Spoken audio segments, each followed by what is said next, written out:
وما لنا ألا نتوكل على الله وقد هدانا سبلنا ولنصبرن على ما آذيتمونا وعلى الله فليتوكل المتوكلون.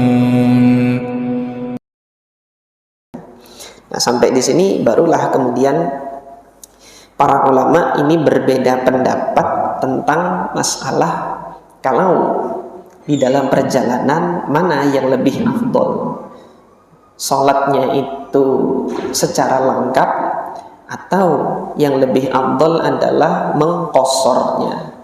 Ayat ini hanya sekedar mengatakan tidak ada dosa bagi kalian. Kalau tidak ada dosa berarti boleh.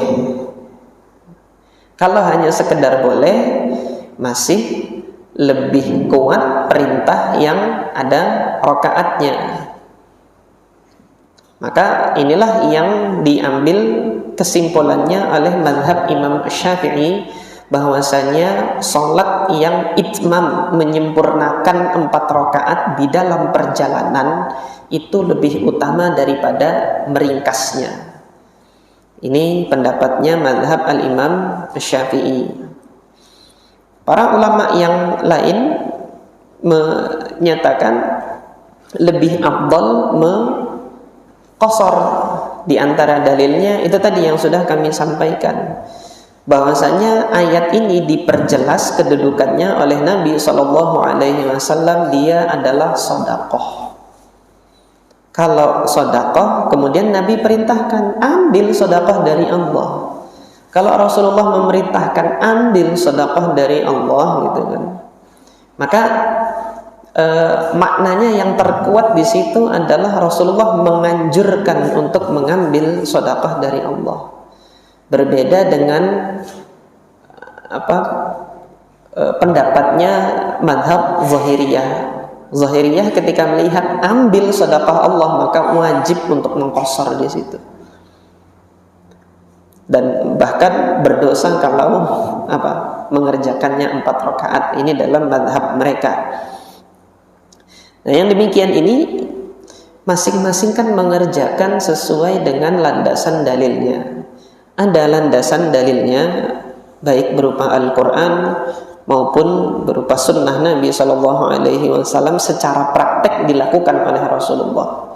Yang dipertanyakan di sini kan afdol tidak afdolnya. Di situ yang para ulama berbeda pendapat. Maka untuk afdol tidak afdolnya ini nanti dikembalikan kepada kondisi kaum muslimin masing-masing.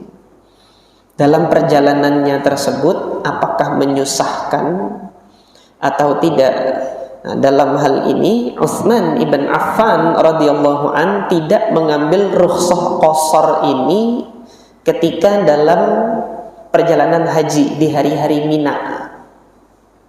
Selain haji dan umrah, Utsman bin Affan itu tetap melakukan qasar untuk safarnya. Tapi untuk haji pada saat hari-hari Mina, karena itu terhitung mukim, jadi bagi beliau itu terhitung mukim, beliau tidak mengambil rukhsah tersebut. Sementara Abu Bakar, Umar, dan yang dicontohkan oleh Rasulullah sebelumnya pada saat haji wada, hari-hari Mina itu diqasar semua. Meskipun bermukim di Mina 3 hari kan Rasulullah pada saat itu, pada saat haji wada. Bermukim di Mina 3 hari, di situ Rasulullah masih mengqasar sholat pada waktunya masing-masing.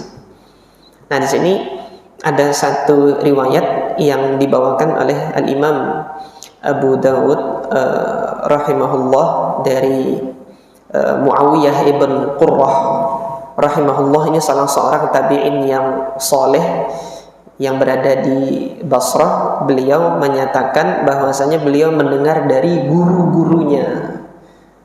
Seorang tabi'in, gurunya itu ada 2 kemungkinan, entah dia sahabat, entah dia tabi'in yang lain, tidak disebutkan. Jadi ketika mendengar dari guru-gurunya, beliau menyampaikan satu berita bahwasanya pada saat pelaksanaan haji di Mina di masanya Utsman bin Affan radhiyallahu an, Utsman bin Affan menetapkan kebijakan sholat yang qashar dilakukan 4. Sholat yang 4 rakaat tetap dilakukan lengkap sempurna 4. Hal tersebut kemudian dikritisi oleh Abdullah ibn Mas'ud radhiyallahu anhu.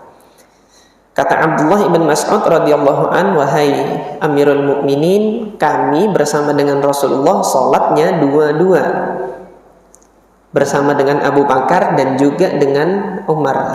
Lah antum kenapa kok sempurna 4 gitu kan?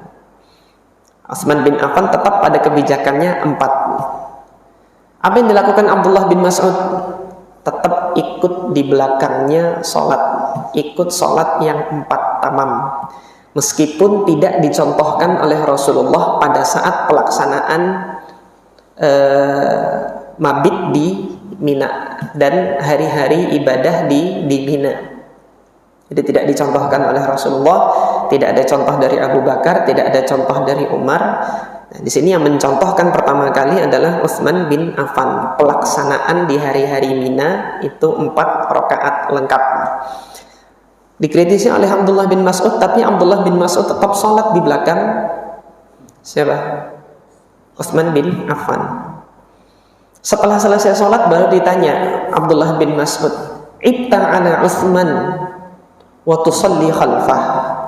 Engkau sudah mengingkari perbuatannya Utsman, tapi kok kenapa masih ikut sholat di belakangnya? Apa kata Abdullah bin Mas'ud? Qala al-khilafu syarr. Berselisih paham itu adalah keburukan. Berbeda pendapat boleh nggak? Boleh. Ini Abdullah bin Mas'ud beda pendapat, gitu loh. Abdullah bin Mas'ud beda pendapat sama Utsman bin Affan. Utsman bin Affan beda pendapat sama Abdullah bin Mas'ud, boleh. Tapi ketika perbedaan tersebut mengarah kepada perselisihan, salah satu nggak mau ngalah, ngotot gitu. Abdullah bin Mas'ud bisa saja ngotot, dalilnya lebih kuat. Rasulullah mencontohkan. Bisa saja Abdullah bin Mas'ud ngomong, antum siapa? Kan bisa kayak gitu. Tapi bukan itu yang diteladankan kepada kita. Ya maka nanti demikian pula dengan ibadah-ibadah yang lain.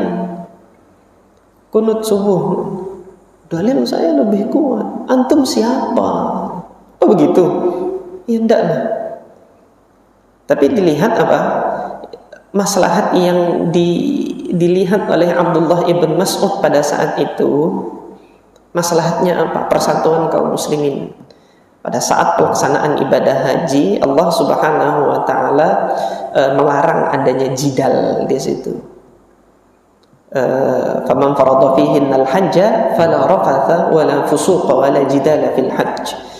Barang siapa yang telah Allah Subhanahu wa taala fardukan haji, maka di dalam pelaksanaan haji itu tidak ada perbuatan rafath, perbuatan mesum, cerita-cerita yang berbau syahwat gitu kan, candaan-candaan yang mengarah kepada perbuatan mesum, ini tidak boleh pada saat pelaksanaan haji. Wala fusuq, tidak ada perbuatan fasik selama pelaksanaan haji. Wala jidal, tidak ada jidal juga, berdebat, berselisih paham pada saat pelaksanaan ibadah haji. Nah, inilah yang kemudian dicontohkan, diteladankan oleh Abdullah ibn Mas'ud radhiyallahu taala anhu. Nah, ini